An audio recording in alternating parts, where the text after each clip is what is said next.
Bueno, llevamos un poquito de retraso, sobre todo porque hemos comenzado más tarde para que pudierais entrar todas las personas que estáis ahora aquí en el auditorio. Pero ahora sí que vamos a comenzar con la primera mesa redonda titulada Gestión de regadío de precisión e inteligente. Y para ello voy a llamar a este escenario a Víctor Martínez, técnico en riegos y automatización Coan Irrigation, a Raquel Salvador, investigadora del CITA, y a José Cabero, investigador de aula de ICESIC. Cuando queráis, un fuerte aplauso para ellos.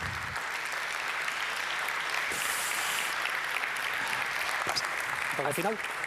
Pasa para el fondo. Bueno, voy a comenzar con Raquel. Siéntate aquí a mi vera.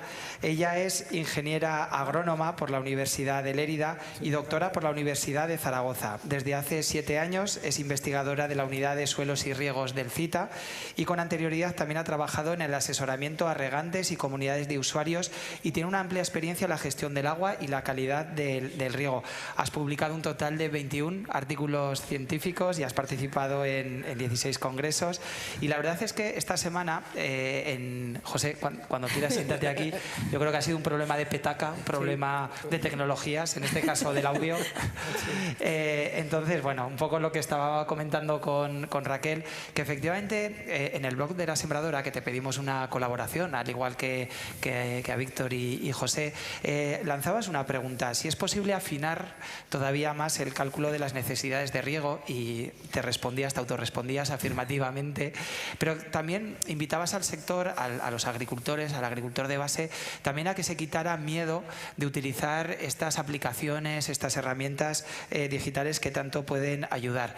Bienvenida en primer lugar, buenos días. Hola, muchas gracias. ¿Cómo ves esta primera pregunta que te lanzo? ¿Realmente se puede afinar más en este tema y hay que quitarse el miedo a las nuevas tecnologías? Sí, yo creo que sí. A ver, se puede afinar hasta el infinito. El tema es que hay que hacer un balance entre el coste de la adquisición de datos y el beneficio que el aportar estos datos a las aplicaciones nos puede dar. Pero sí que es verdad que con el nivel de utilización que hay actualmente, con pequeños avances o pequeñas introducción de datos relativamente sencillos de obtener, podemos obtener un beneficio bastante importante. Bueno, has preparado una breve presentación en la cual también has querido hablar, y así también lo hacías en el blog de La Sembradora, de la red de las estaciones agroclimáticas SIAR, que la verdad es que es una red que existe desde hace tiempo, muy bien implantada en todo el Valle Medio del Ebro, que comentaba anteriormente Enrique, donde se es pionero también en este tipo de herramientas y en una gestión inteligente del agua y del regadío. Así que cuando quieras tienes el turno de palabra para hacer esta breve exposición y explicarnos qué son las redes de estaciones agroclimáticas SIAR. ¿Me levanto? Por supuesto, sin problema. Que así lo veo mejor.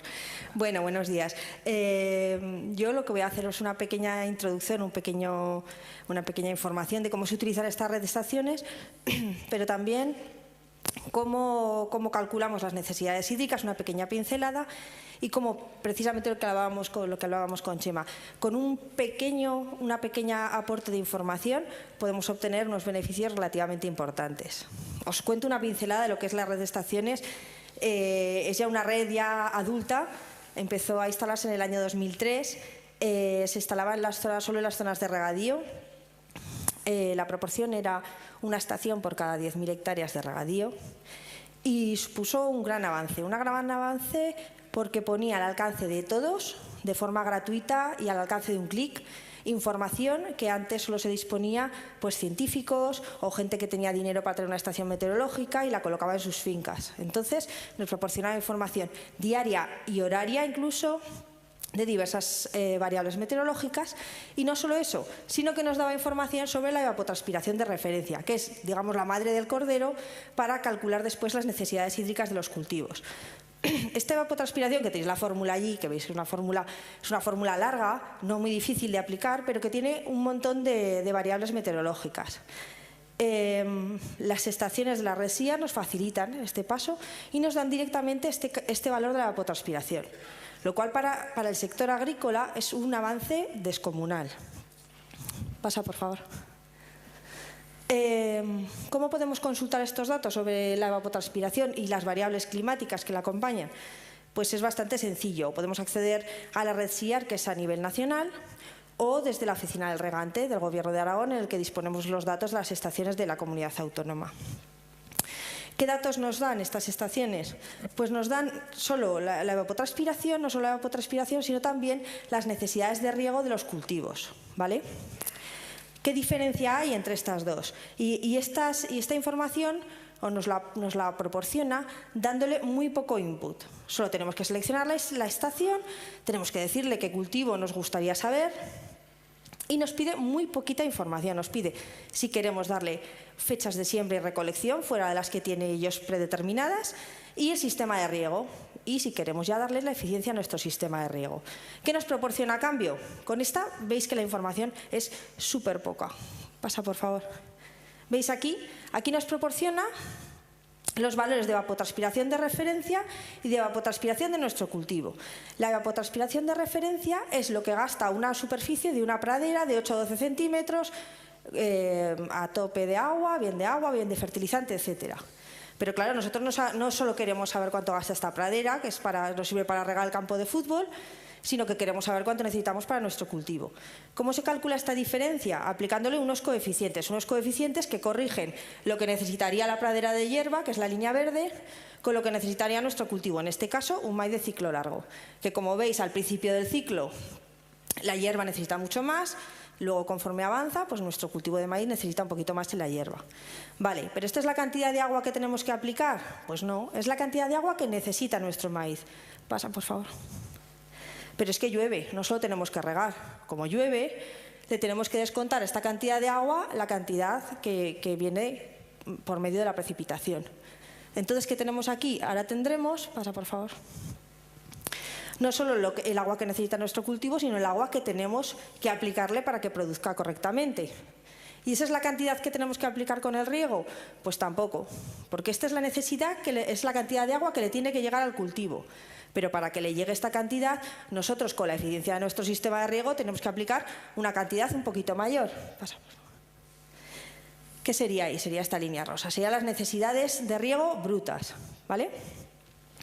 Pero aún así, aquí es donde viene un poco ya el tema de la tecnología y de lo finos que seamos en la gestión del agua de nuestra explotación.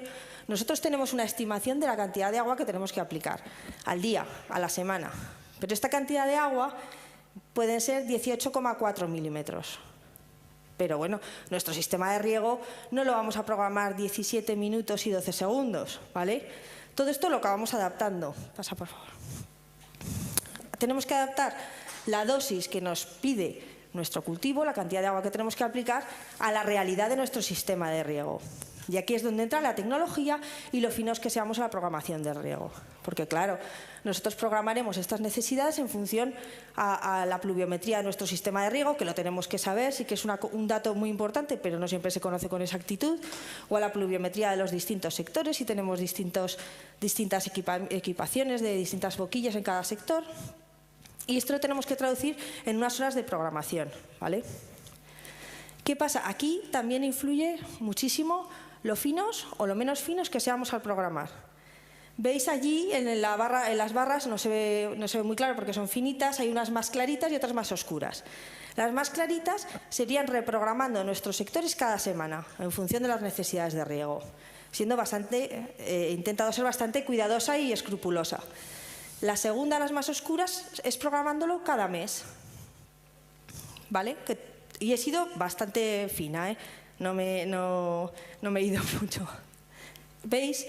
Que luego cuando sumamos las cantidades, hacemos el acumulado, no se ve muy clarito, pero la programación semanal se ajusta muchísimo a las necesidades de riego netas del cultivo, o brutas en este caso, perdón, y la programación mensual se va un poquito. Es un poquito, son 60 milímetros, pero 60 milímetros son 600 metros cúbicos por hectárea. Si eso lo multiplicamos por el tamaño de nuestra explotación, y que puede ser que en la primera prueba que hice se iba de 100, esto baila bastante, pero simplemente es para haceros ver que simplemente siendo un punto más, de decir, bueno, pues que en vez de reprogramar cada mes o más, pues igual puedo hacer el esfuerzo, sobre todo en las fincas más peliagudas, de intentar programar con un poco más de cariño cada semana, por ejemplo. ¿Vale? Y pasa, por favor. Y aquí os he puesto otro pequeño ejemplo, así al vuelo. Lo que hice fue sacar las necesidades del maíz, dejando la fecha de siembra que venía de oficio, que era creo que el 15 de mayo, no lo sé, sí, en torno al 10 de mayo, con la fecha de inicio que había puesto yo, que puse para mi explotación, que era el 23 de abril. Entonces veis que lo que luego me recomienda por semana cambia mucho, simplemente pues porque se le ha ido un día para arriba, un día para abajo, un día que ha llovido. Esto simplemente, que no es que sea un documento científico, simplemente es para ilustraros que con la tontada, porque es una tontada, de poner la ficha real de siembra de nuestra parcela, lo que nos ofrecen estos sistemas de información es totalmente diferente y que con muy poquito podemos ajustar mucho más las necesidades de riego a lo que tenemos en nuestras parcelas. Y ya, sin más, solo quería comentaros esto y bueno, espero que os haya dado luz de alguna cosa. Pues muchísimas gracias, Raquel, y sí que te pido que de nuevo te sientes. Un aplauso para ella.